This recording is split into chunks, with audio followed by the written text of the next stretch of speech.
Hi, I'm John Matthews, veteran law enforcement officer, winery owner, and your host for this podcast version of True Crime and Wine. And I'm pleased that you've joined us for this very unique podcast where we feature the fascinating world of serial killers while we enjoy award-winning wines. So why serial killer and wine? Well, the answer is simple. I'm the only winemaker in the world that's actually captured a serial killer. Yes, so this is real true crime and real wine. And each episode, myself and Brandy Diamond, the popular podcast host of Texas Wine and True Crime, well, she joins me, and together we take you on a journey profiling some of the most interesting and intriguing serial killer cases from all around the world.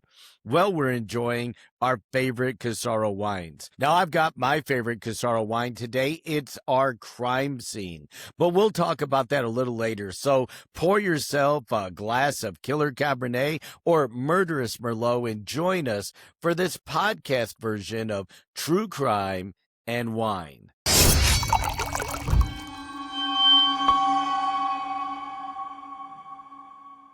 Now, on this episode, we're going to take you on a journey profiling the life and crimes of Genene Jones, a serial killer who played God with the most innocent of victims, babies. I want to welcome in my co-host, Brandy Diamond. And Brandy, this is a case that drew huge amounts of attention here in Texas and really all around the country, not just because of the innocence of the victims, but the stonewalling of the hospitals that were involved and the snafu in Texas law, which would have resulted in early release from prison if it had not been for some prosecutors who filed additional charges to keep her behind bars. I mean, what do you think of a woman, a nurse, that kills babies? Well, John, I think that people like this who commit their crimes in local, familiar places, I think her just right under her nose, the baby she's supposed to be caring for, and she's murdering them or harming them. We're going to talk about Munchausen syndrome a little bit. And John, not only is this case common, but this happens all over our country. There have been cases even recently of nurses and doctors playing God, like you said. So very interesting case as always. And we're going to get into some of those early tendency and warning signs.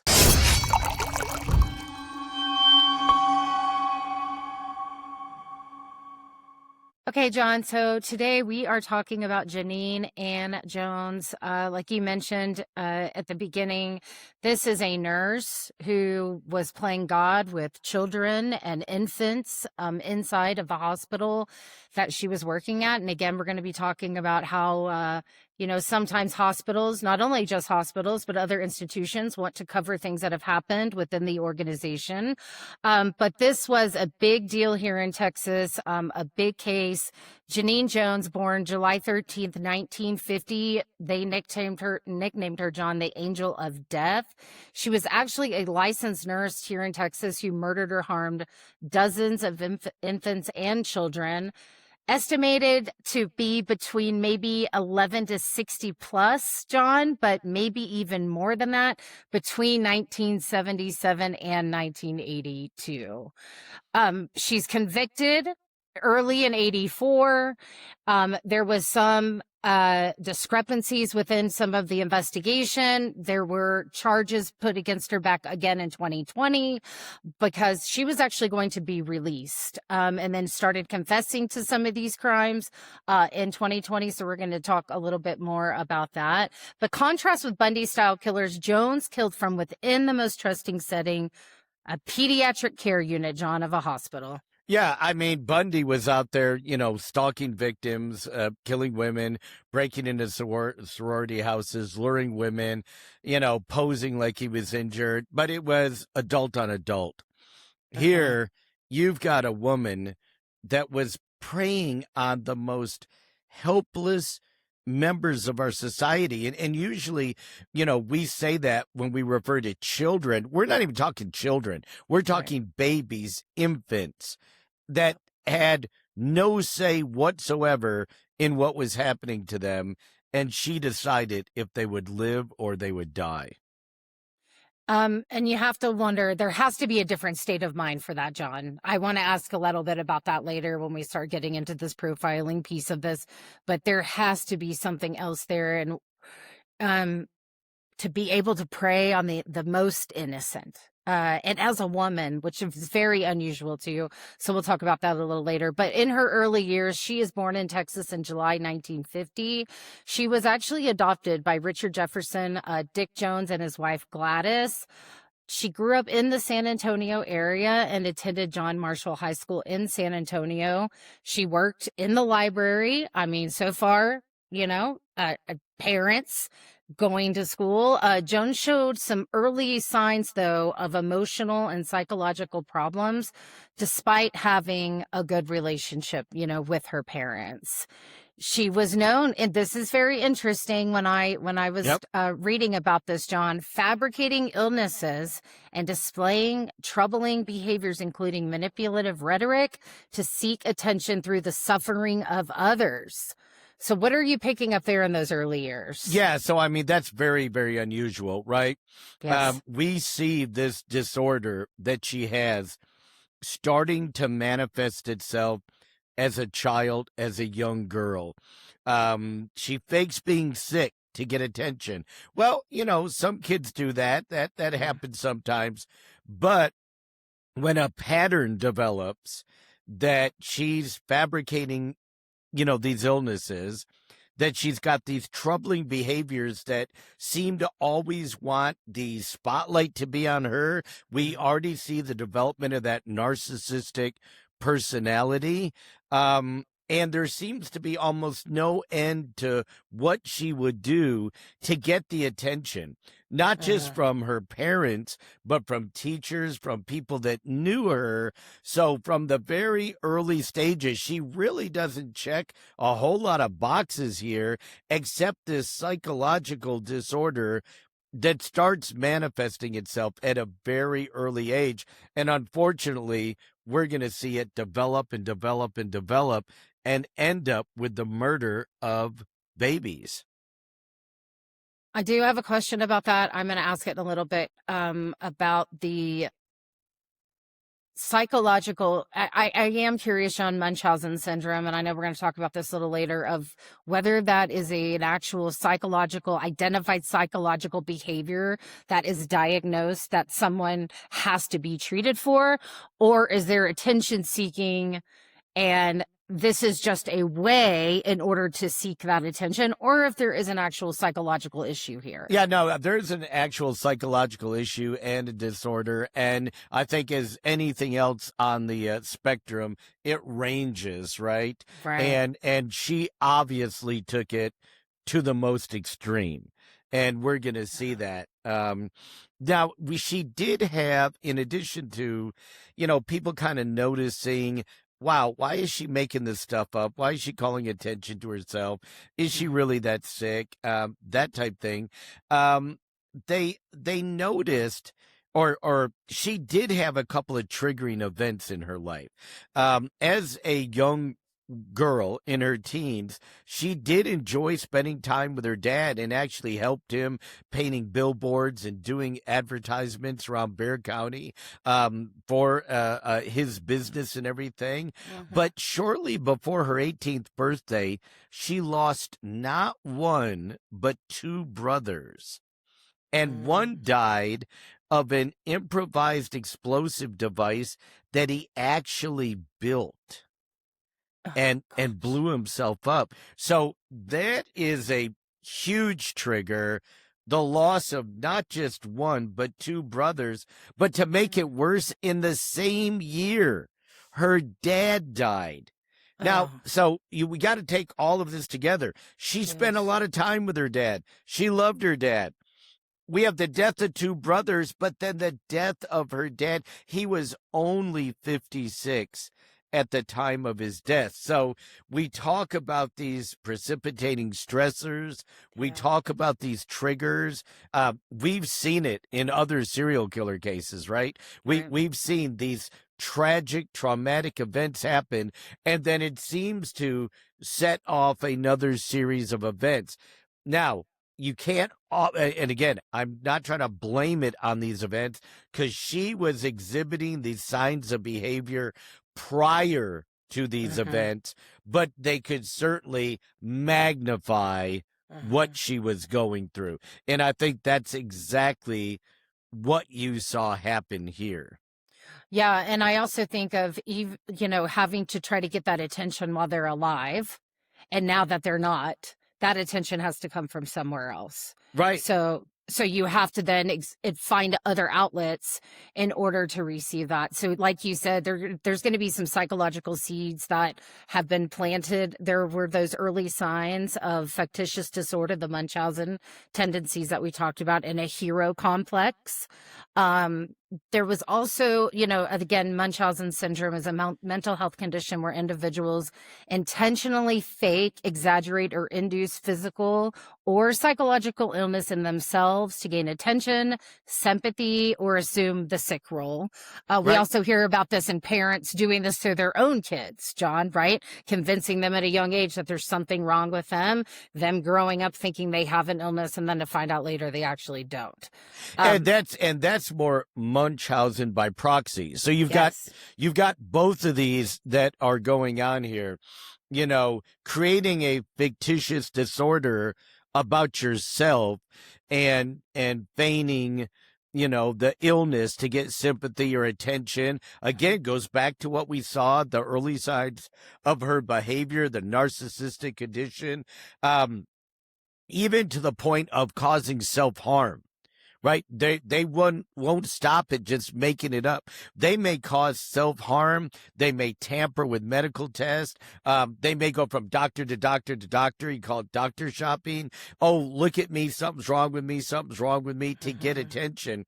And then you have the Munchausen by proxy, where they're projecting it usually on their children, innocent victims, and they may even do things to hurt them to get attention and to be the one that swoops in and helps them. My baby was sick and I figured it out and I helped them, or I saved their life. Either way, they thrive on medical emergencies. And so you can see this in her behavior as a young adult, and then certainly it explodes as an adult. Well, like you mentioned, there's self-harm, there's fabrication of illness, they are doctors shopping everywhere, extensive medical knowledge. They have to go to different doctors because one doctor doesn't find anything wrong with them, Right. then they'll go to another one. They're inconsistent in these stories. Maybe doctors ask questions. When did you start feeling like this? How long have you had this? And so, and I don't even know if they actually give all this information that they're supposed to be giving, right? Maybe they hold a lot of this information back because they truly know there's really, nothing wrong. Some John, of them may even contaminate their tests, Brandy, like Wow. contaminate urine samples so that something shows Oh my abnormal, and the doctor keeps examining them or looking at them. But I think another fascinating aspect of this, as they're doing it, Mhm. they're gaining a tremendous amount of medical knowledge. Many of them also research it. And so their knowledge base and information about the medical field really increases as they're posing these fictitious scenarios on themselves or their children.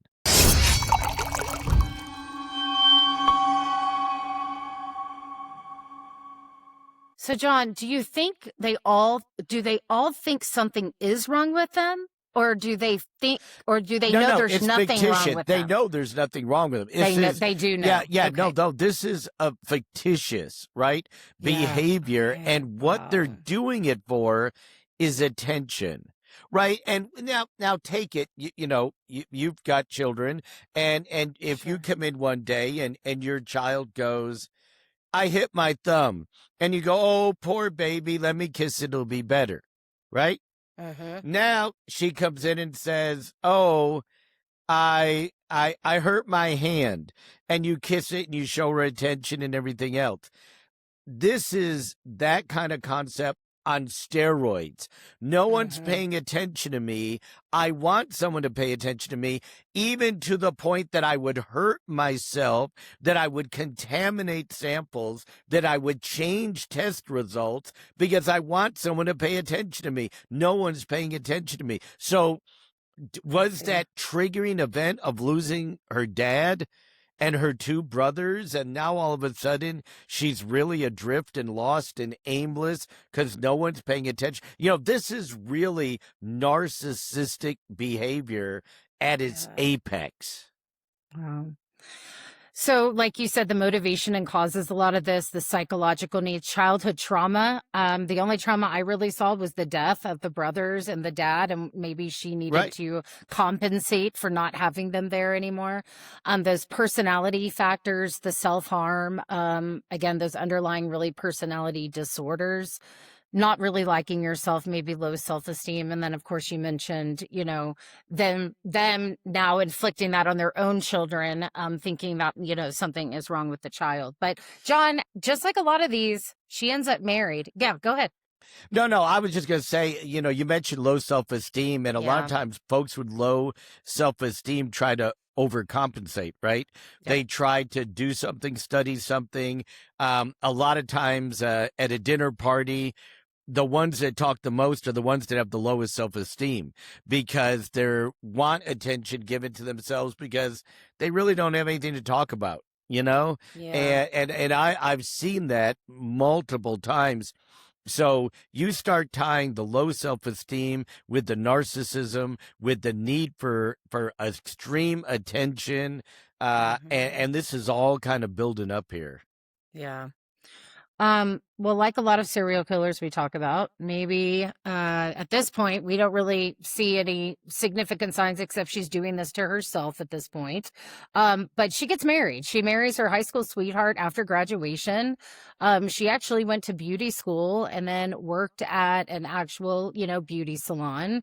Her husband was drafted and they ended up moving to Georgia. They had a son, but in 1972, they filed for divorce, but then reconciled. And in 1976, filed for divorce again.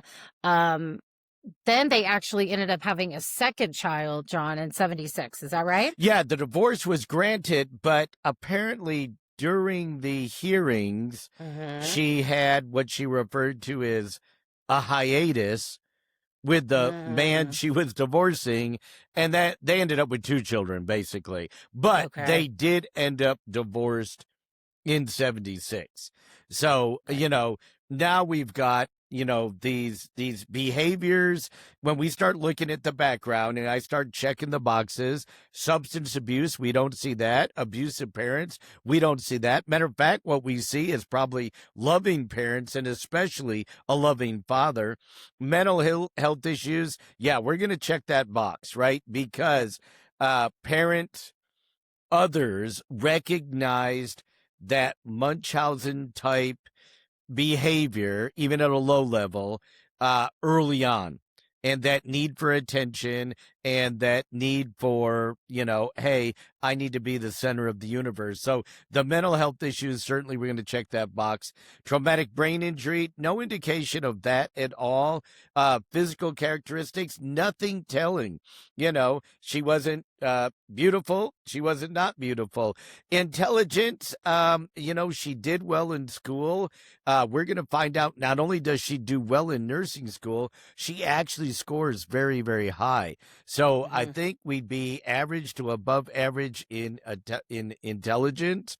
Certainly her social skills, though, we're going to see this. It's obviously going to manifest itself, but narcissistic personality and little empathy for others. We don't know anything about animal abuse or pornography, and we really don't see any crimes, but another trigger might have been, one, the marriage and then the move to Georgia took her away from her roots, away from her family, kind of left her alone over there, and then the divorce. right? Yeah. So we do have a couple of these boxes that we're checking, but nothing compared to, serial killers that you and I have discussed on previous shows. Yeah. You mentioned her passing grade on that nursing exam. John, she scored 200 points above the passing grade. Oh yeah. Um, I mean, just maybe I don't know about her school grades, but she probably she knew what she was doing on that nursing exam. And remember, she had been picking up medical knowledge, right? That's right. She had been feigning illnesses and learning and studying. So, someone that's halfway intelligent, they're studying on their own, they're learning, gaining information, almost playing the system at this point. I think you can certainly say that. And it paid off in nursing school and in her final exams.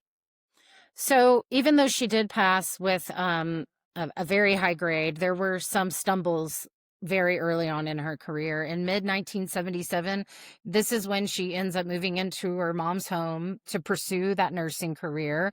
After she passes, she ends up taking a job later that year as a nurse at the Methodist Hospital.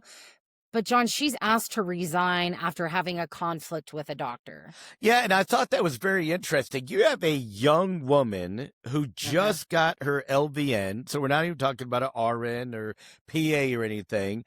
And I started looking into it. I'm like, what kind of conflict can you have with your doctor? She actually was questioning the doctors on their diagnosis and their dosages. And this is going to come back up again. So she, as an LVN, was questioning a medical doctor, and she ended up resigning. You're not going to win that battle, right? Yeah, yeah. Especially as your first year as a nurse. Yeah. I mean, she is fresh out of school. Yep. Okay, well, she ends up taking a second job after having the conflict with the doctor, and she starts working at South Texas Medical Center. Now she joins the obstetric unit, John, where the obstetricians they have the babies, but after 3 months resigned to have minor surgery. Do we know what kind of surgery she had? Yeah, I don't know. I didn't find out what kind of surgery it was, but again, is this one of those large precursors, her final attempt at calling attention to herself, right? Is this, it said a minor surgery. It didn't seem like a big deal at all. You could have taken days off, sick days. Yeah. But she resigned.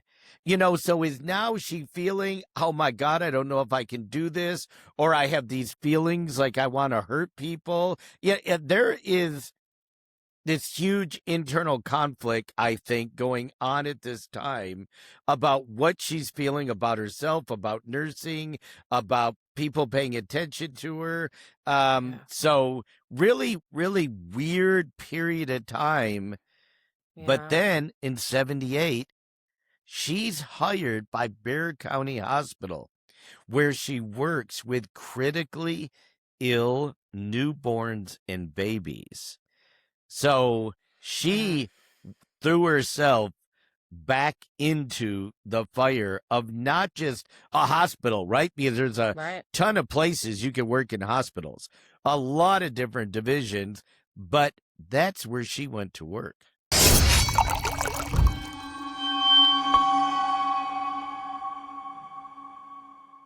Now, on each episode of True Crime and Wine, we feature one of our Casaro Winery brands. And today I'm enjoying our crime scene. Yes, the bottle right behind me, the crime scene tape. Yes, the one that won a gold medal just for the label. But it's filled with a dry red wine, a Teraldigo. And this wine won double gold out of 3,200 wineries, 24 countries. It's a garnet colored grape with earthy notes and flavors like blackberry, cherry, and plums. This medium-bodied fruit, usually low tannins, and it pairs great with spaghetti carbonara or, any pasta dish. But with the spaghetti carbonara, it really complements the peppery notes and the bacon or pancetta flavor in that dish. So try a glass of our Giraldago, our crime scene wine. You can order all of our wines from CasaroWines.com, CASSARO wines.com, and join Brandy and I as we drink wine and talk true crime.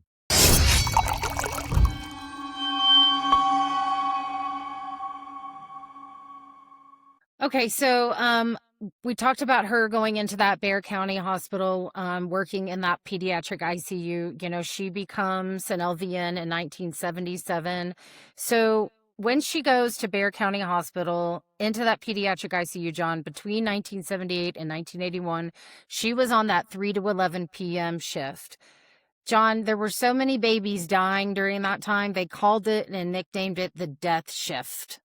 Yeah, isn't that horrible that the other Horrible. nurses nicknamed it, and until they started an investigation much later, no, that was kind of a name that they gave that shift. That's absolutely horrible. Horrible. And these are some of the sickest infants that they have in this hospital. Now the Bexar County Hospital PICU, in San Antonio was an 8-bed unit for critically ill infants. Over 15 months between April of 1981 and June of 1982, John, 42 children died in the PICU, 34 on Jones's 3 to 11 p.m. shift. Right. Those are staggering numbers. I mean, 42 children. Okay, 42 children, and they're critically ill. We know that. Mhm. There's going to be a high mortality rate, but 34 on her shift. That's why the other nurses called it the death shift. So she actually later moved to the Kerrville Pediatric Clinic in 1982.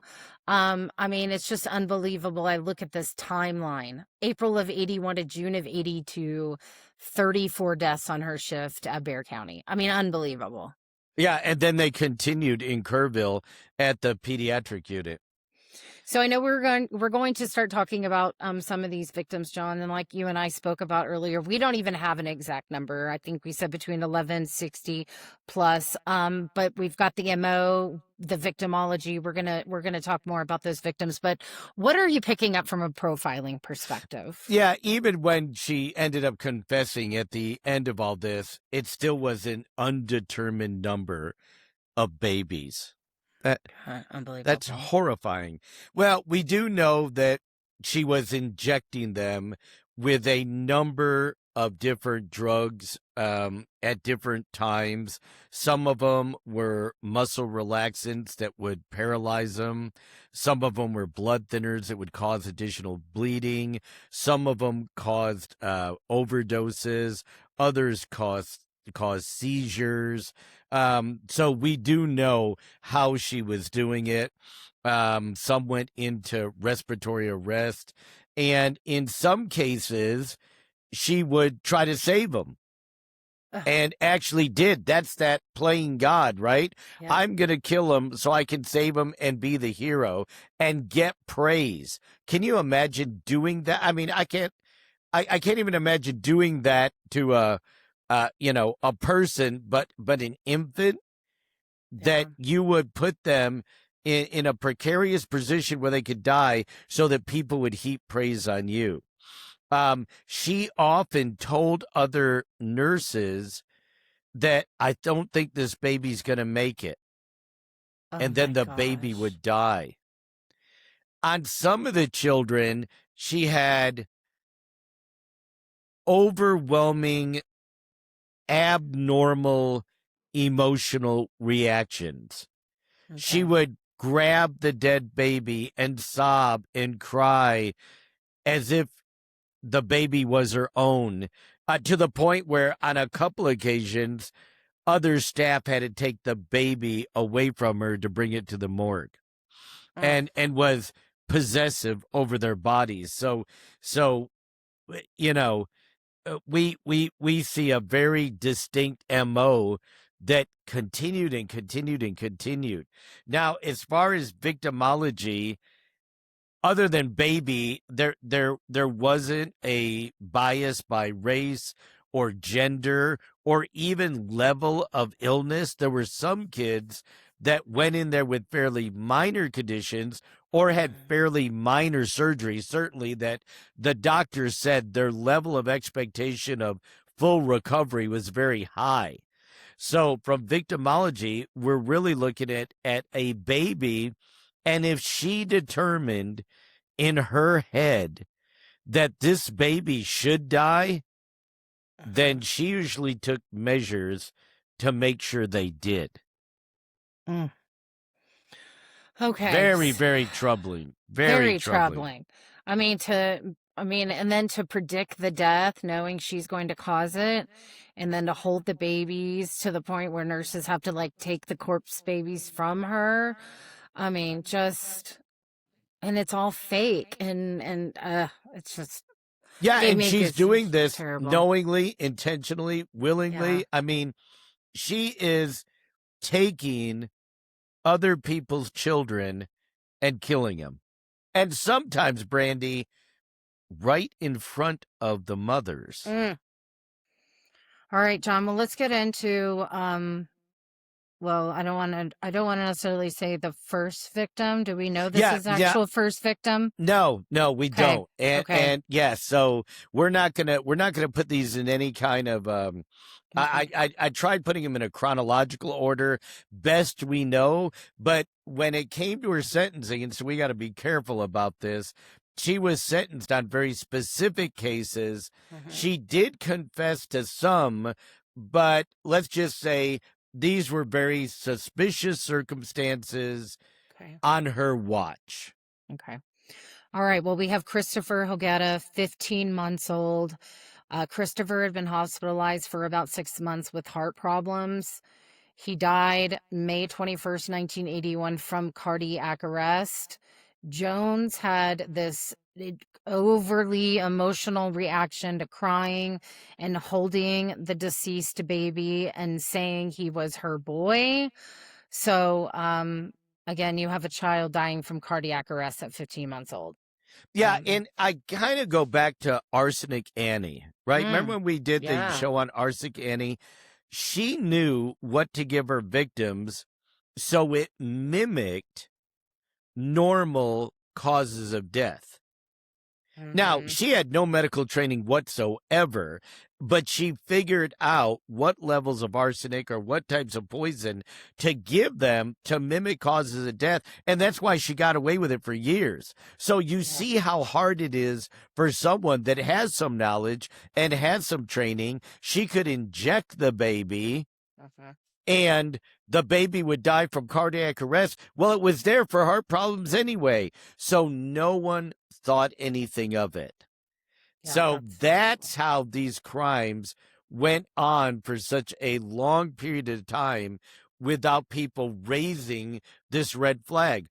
The baby's in there for heart problems. He dies of heart problems, right? Right. And we, like I said, we saw that with Arsenic Annie over and over. She would go with these guys that had stomach problems, liver problems, heart problems, and they would die of it. So the doctor didn't think anything of it. Well, then before we get into the next victim, I do want to talk about her behaviors, or just her attitude towards her colleagues, towards other doctors. So this is where I start to see some of the narcissism, John, like challenging the doctors on their dosages, known among doctors as being a pain in the ass, basically, to deal with. She's condescending towards her colleagues. I see a know-it-all, right? I see someone who is this to me is where I'm starting to see some of that narcissism. Right. Look at me. Look what I know. You're stupid. You don't know. She would confront doctors about dosages. Well, when you get a reputation among the doctors like this, nobody wants to work with you. And again, she just wanted that spotlight shined on her. Yeah. She was All right. smarter than everybody else. Um, and I, again, with that narcissistic behavior of, that's why to me, gosh, there were so many victims. I don't know, John. I hope there were some really early red flags that maybe people just ignored. Because you have a woman who acts like that, behaves like that, is picked up with that behavior by her colleagues. Then you have all these children dying on her shift. Gosh, maybe hindsight 2020 of them looking back and thinking that maybe they should have known something was a little wrong with I think you're this. exactly right, Brandy. You're exactly right. In hindsight, with a lot of these killers, Sure. we can put the information together and go, oh my gosh, why didn't they see that? But you're Yeah. talking about a critical care unit I know. where some percentage will die. And then if you can mass the deaths where they fit the illnesses of the children, Yeah, I know. that'd be almost impossible. Well, that's what happened with Rosemary Vega, Latina female, 2 years old. This was in September of 1981, and she was in the Bexar County PICU. Now, she was there for post-heart surgery. She was doing well after the surgery. They did have her on a respirator. The PICU bed while the mother sat nearby was the actual crime scene. So the mom is there, Yep. which, they open that up to the parents to be able to come in to sit with their babies. Now, Jones enters, injects an unknown substance into the IV, and told the mom it was to help her rest. The child turns purple. She starts to code. They call in the troops and died 2 nights. Basically, after this happens, Right. all on Jones's watch. The mother witnesses the injection. Again, that power trip, John, the doing this in front of the mother. Not only can I get away with this when you're not here, I can get away with it when you are here. Exactly. Just ill. Ugh. Exactly. You're exactly right. This is another step, right? Yep. This is a serial killer taking it to another level, a serial killer evolving. Not only can I kill these kids, I can kill them right in front of their mother. Terrible. Absolutely horrific. I don't know what else to say. I mean, there's really nothing to say about to be able to come into the most sensitive of humans and to give your time. I mean, nobody wants to believe a PICU and NICU nurse is going to do this to babies. I mean, Right. I think that in general, John, just the thought of people dedicating their time to help sick children, sick babies get better. I mean, nobody wants to believe this actually happens. Oh, I can tell you when my daughter was sick and we took her to Children's, and I saw the care and the love and the attention of the nurses, the doctors that got her well from a very strange, debilitating illness. I mean, I would have given them anything. I would have written them any check. I would have given them anything in the world. They saved my baby. And now you have someone who's killing the babies.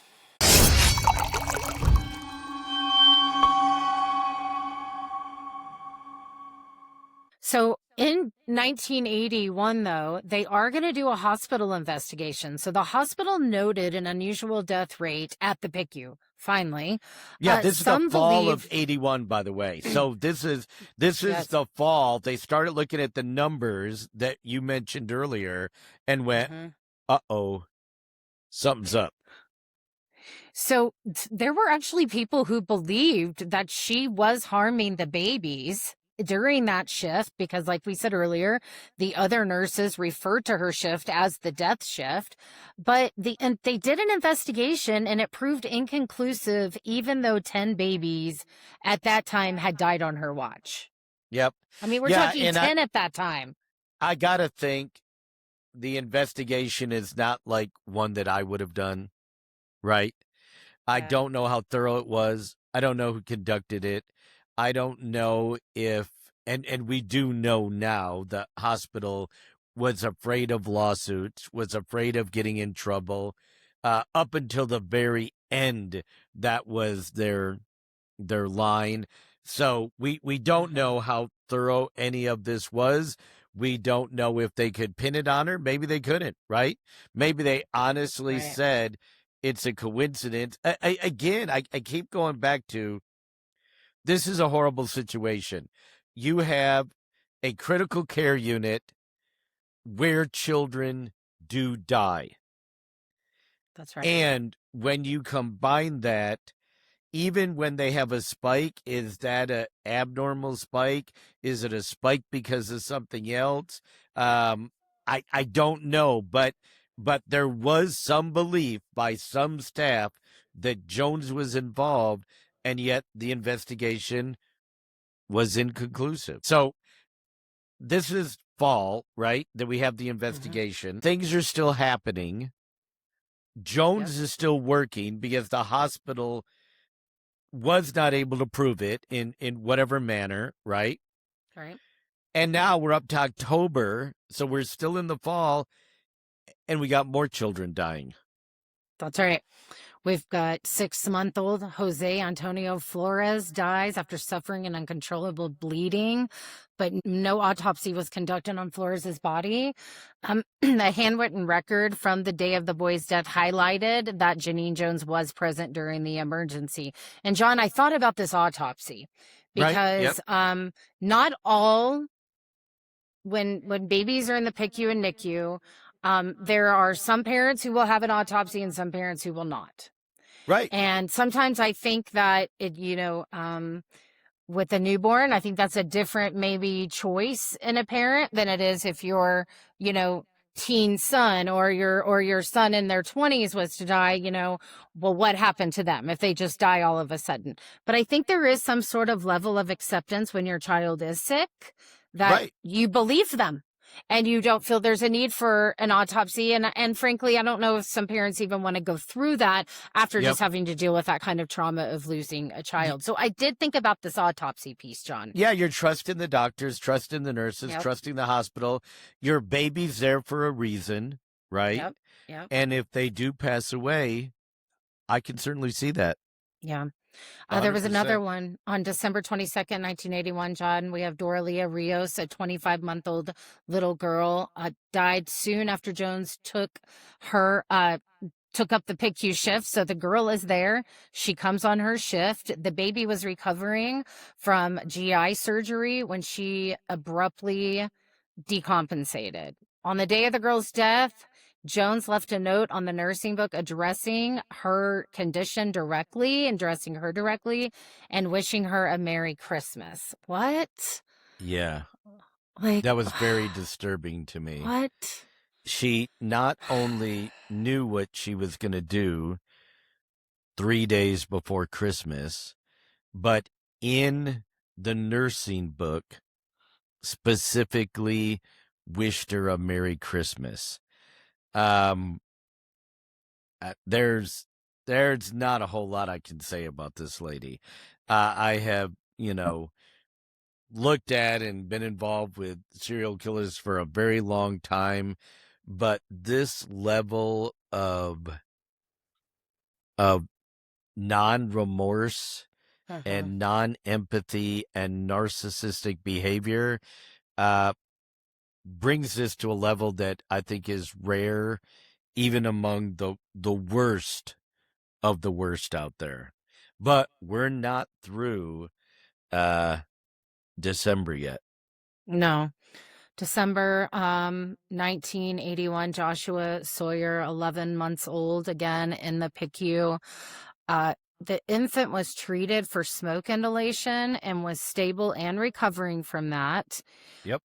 But again, it happened, his death in the PICU room on Jones's shift. Now, he was injected with an overdose of Dilantin, which is an anti-seizure medication, triggering seizures, cardiac arrest, and death.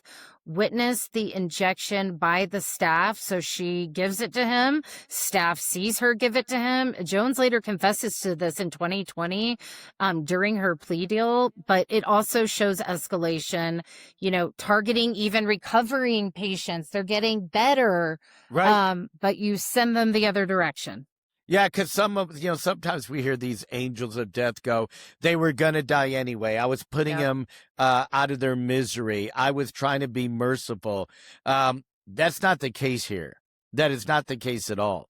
She Yeah. is intentionally killing these babies, even babies that would have had a full recovery.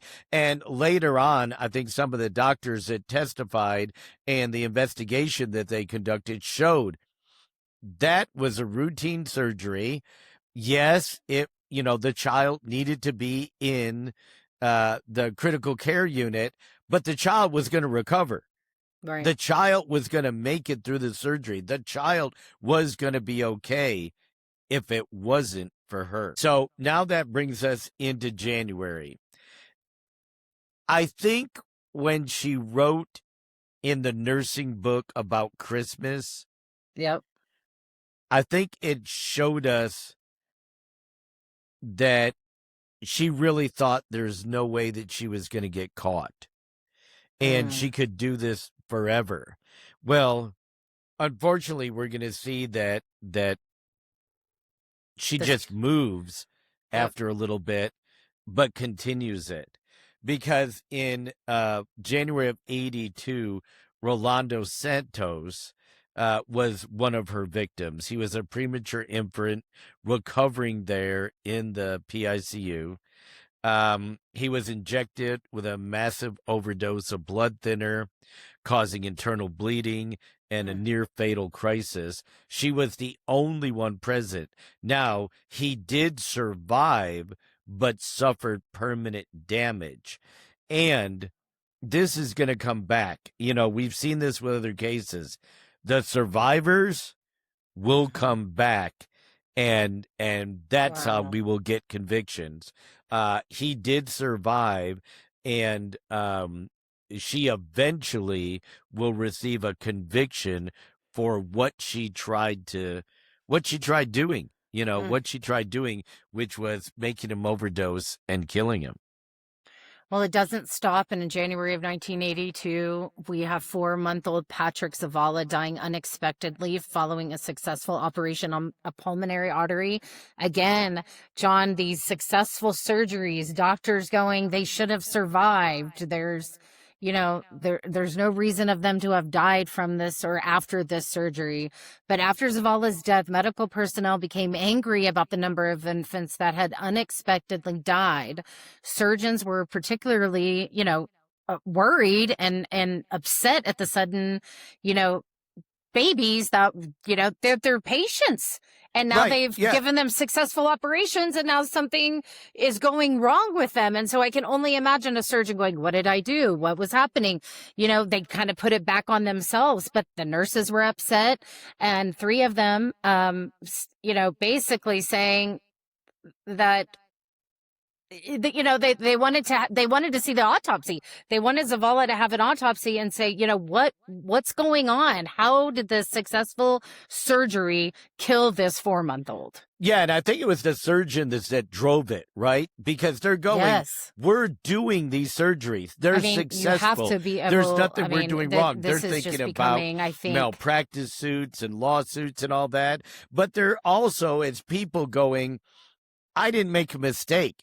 That child should have had a full recovery, and it was Zavala's death that triggered another investigation, starting with the autopsy. So again, going back to like Arsenic Annie, it was the doctor in the hospital that said, wait a minute, why did this guy die?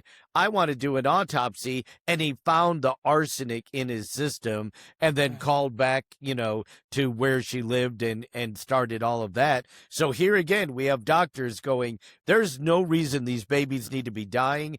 I want an autopsy. I want to look at it. And the other nurses on the shift stayed. They stayed later just to see the results of the autopsy.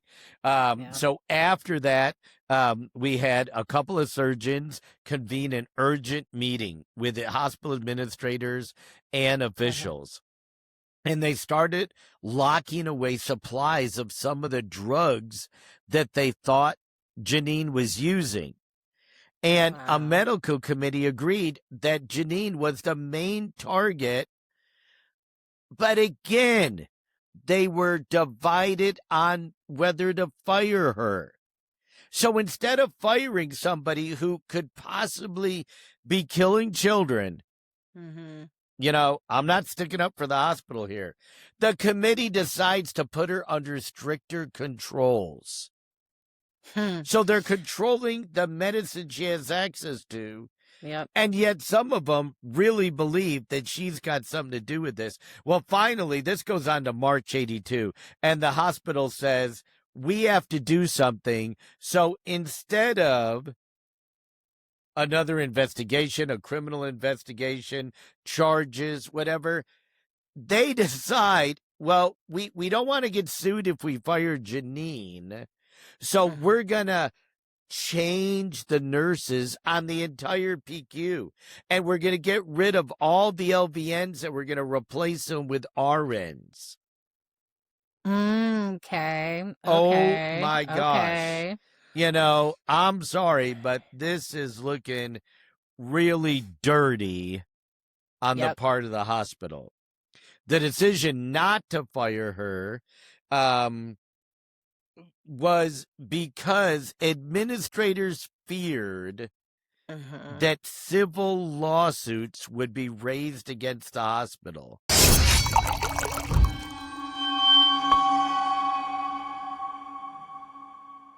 Now, we get feedback every single week on our social media channels, folks DMing us and sending us emails. You can email us at truecrime@casarowines.com.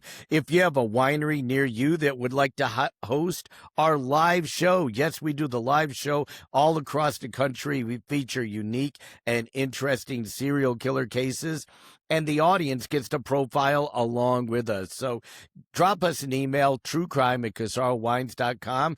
If you've got a winery or a wine bar that wants to host a True Crime and Wine near you, and as always, follow us on all of our socials at JJ True Crime and Wine, JJ True Crime and Wine, Facebook, Instagram, TikTok, and we'll talk to you soon.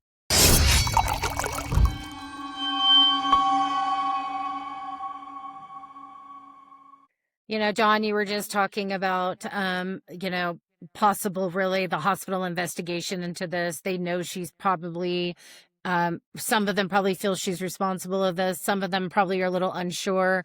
They're worrying about civil lawsuits coming from her because what if they are, what if they wrongly accuse her of this? But then you have parents and you have this unexplained number of child deaths, infant deaths going on her watch, and it's politics, right? We go back to cover up. It's not just hospitals that do that. It's all kinds of businesses that do this. And so they're trying to cover themselves and they're trying to, put more restrictions on her. But John, we know that this isn't enough because eventually she goes and works for another doctor.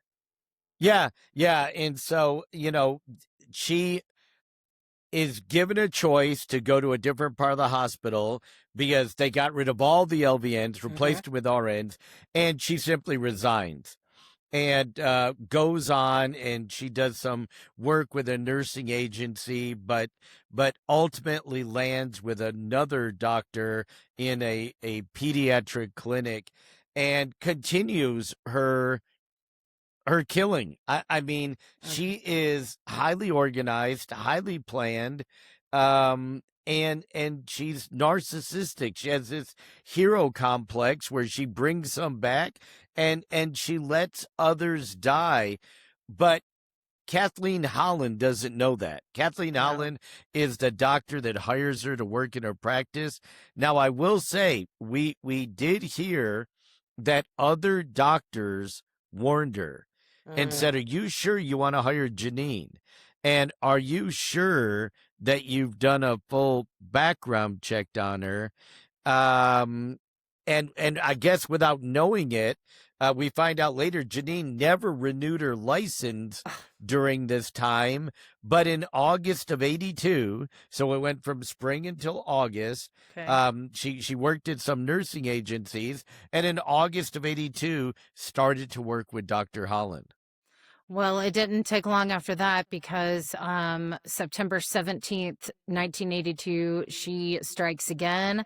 Chelsea McLeland, 15 months old. This was a healthy toddler that was brought in for routine checkup by her mother with no prior critical illness. Dr. Kathleen's clinical room, exam room was the actual crime scene, and Jones gave injections while her mother had stepped out of the room, John. Yep. Yeah. So now we're talking about normal children. Yep. We're Yep. not talking about children in a PQ. We're talking about in a doctor's office, routine checkup. And so I think we can see the beginning of the end, that she is starting to devolve, that her organization, her planning, her methodology, methodology that she had in that fixed hospital unit is gone now. And she's in a pediatric office, and she injects this little girl multiple times and causes respiratory arrest. Now, she heroically responded, but the child died en route to the hospital. And an autopsy later confirmed that there was a drug in her system that should never have been present. And this is really going to be the murder that brings down this serial killer. Well, you talked about her devolving, right? So this is August to September 1982. Following Chelsea's murder, she just becomes more impulsive, like you mentioned, Yep. like becoming more disorganized, and more really deliberate in her attacks. She is suspected of killing a 7-year-old Jimmy Pearson and poisoning a 4-month-old Christopher Parker on the same day by Yep. injecting with I can always pronounce this. Cicasaline. How do you, Cicaniclorine. yeah. That's the muscle relaxant. I Yes, do know muscle that, Brandy. relaxant. Yes. So both children are rushed to the hospital, where Jimmy Pearson later dies from complications. Yep. But then she injects a 5-month-old Rolinda Ruff, but medical personnel at the hospital, aware of the issues from Dr. Holland's practice, stabilize the girl, identify the poisoning, and then notify the facility's board. I mean, yeah, Genene is definitely devolving.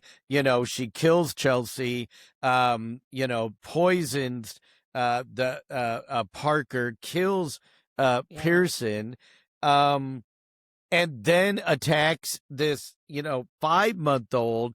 But fortunately, we have doctors again that are stepping in. These doctors have noticed in August and September alone, 1, 2, 3, 4 different instances where children from the one doctor's office are being rushed to the hospital for medical emergencies, and they go, no, we have got to do autopsies. We've got to look into this. And and they actually identified the poison too. And then that started a much larger investigation, because now you're out of the hospital system, right? Right, yeah. You have doctors saying, we think these kids were poisoned. We're notifying law enforcement. This is no longer an internal investigation. No, doctors come in. They want to start an investigation of the deaths, like you mentioned, which led them to Jones. Now, at the time, Dr. Holland's suspicions start to grow after discovering some of those open bottles of the muscle relaxant that she was injecting. Now, she comes to work, and here we go with the narcissistic and, Munchausen of herself. She shows up to work and tells the Dr. Holland that she has taken an overdose of antidepressant drugs, and she is then transported to the hospital where her stomach is pumped. So again, looking for that attention, John. Reverted almost back to the teenage years, right? Yep. Where it was Munchausen, and then her Munchausen by proxy ended in murder. Yep. And paralysis and long-term illnesses of all of these children. Now she's totally devolving, overdoses, But does she really want to kill herself, Brandy? No, she drives herself to work, overdosed on antidepressants, drives herself to work and says, "Oh, poor me, I overdosed." And then the doctor takes care of her. Yeah, shows up to let them know. Very strange. She's fired 4 days later. Dr. Holland Yep. fires her. The day after that, Holland and Jones are actually taken to Austin for polygraph tests. So now they're going to start asking him some questions about what's going on in that doctor's office. Yep, exactly. And detectives are now investigating this and compiling information for a grand jury that's seated in San Antonio, accusing her of wrongdoing. And it doesn't take too long to figure this out. As a matter of fact, she was arrested in November of 82, just a couple months later, but released on bond. So she's out on bond, but fortunately, she's not working. No, thankfully. But she's arrested again, John. It comes May 24th, 1983. She's the arrested. investigation's continuing. Yes, right? yeah. So they got her on some charges, indicted her, but that didn't stop the investigation. We have a string of dead babies going back a couple years. So this turns into a massive investigation. In that 83 arrest, that's when she's charged with the murder of Chelsea McKellen. She's found guilty in February of 84 and in May sentenced to 99 years in prison with triple credit for served time due to the 1977 prison overcrowding bill signed by Governor Ann Richards. So found guilty, sentenced to 99 years, and triple credit time served. And triple credit very means interesting. 3 days for every day served. Yeah. So basically, if she's sentenced to 99, she automatically will only serve 33, even though she was convicted of murder. And there may even be other good time behavior and other things put on top of that. And we did see during this time, because of this just really poor prison crowding legislation in Texas, I personally saw murderers that did almost zero time in the Texas Department of Corrections. They spent so much time in the county jail, and TDC was overcrowded. I know guys that served their whole sentence without ever stepping into a state prison. Absolutely a ridiculous time there. But it was discovered in 2017 that there was this snafu, right? Right. And that Jones was about to be released in 2018. That's how quickly she qualified for time under this prison overcrowding. So thankfully, a district attorney, Nico LaHood, created a task force and said, we've got to look into all of these cold cases. Where else did we see this? Remember we saw in the Carl Watts case? Yes. He was going to be released in Houston because of a snafu in Texas law, and the Michigan prosecutor stepped up, made a plea to the citizens and said, call us with any information. This serial killer is about to be released. Oh, I remember that. People came forward, got information, got indictments, and arrested and incarcerated him. And we're going to see this in this case too, that the investigation was reopened. They started looking into all of the babies that died during the 1980s in the Bexar County Hospital, and specifically 5 murders that included on her watch. And they brought it to Jones and said, we've got you again and again and again. And initially she pled not guilty, but then accepted a plea deal in the Rolando Santos, you remember him? Yeah. His case, and for attempted murder, right? Not murder, but she accepted a plea deal for murder and thankfully got an additional 60-year sentence. Well, she starts to confess to some of this. In 1998, the parole hearing, Jones finally admits to injecting babies and admits her guilt in the McKellen murder. In 2011, she confesses to killing an unspecified number of babies, John, saying she was not of sound mind anytime before 1994 when she found God. Yep. Now she's using, I'm crazy. I'm mentally ill. I didn't know what I was doing. But again, you go back and look at the circumstances of each of the crimes. She intentionally tried covering it up. She intentionally tried getting away with it. She doesn't have an insanity defense here. Right. And in 2020, she also pled guilty to the murder of Joshua Sawyer and was again sentenced to life imprisonment. And I like during that trial what the judge said. He said, quote, "You took God's most precious gift, babies." And he was determined to make sure she was never going to get out. And he said, "I don't even think that me passing this judgment on you is enough. You are going to really find out in your next life." So I think that judge really, this is an absolutely ludicrous case of murder. Well, and like you said in the beginning, this is very unique and unusual. You have a narcissistic serial killer who is killing the most vulnerable. Um, growing up, convincing people she's sick and there's something wrong with her. Again, dealing with this mental illness.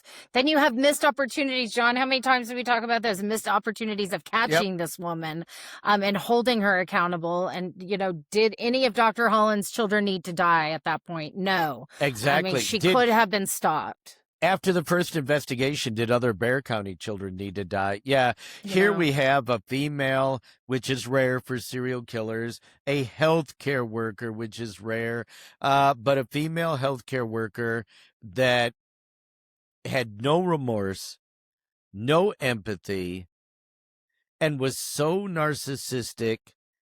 She thought she was God and she could play God over the life and death of innocent babies.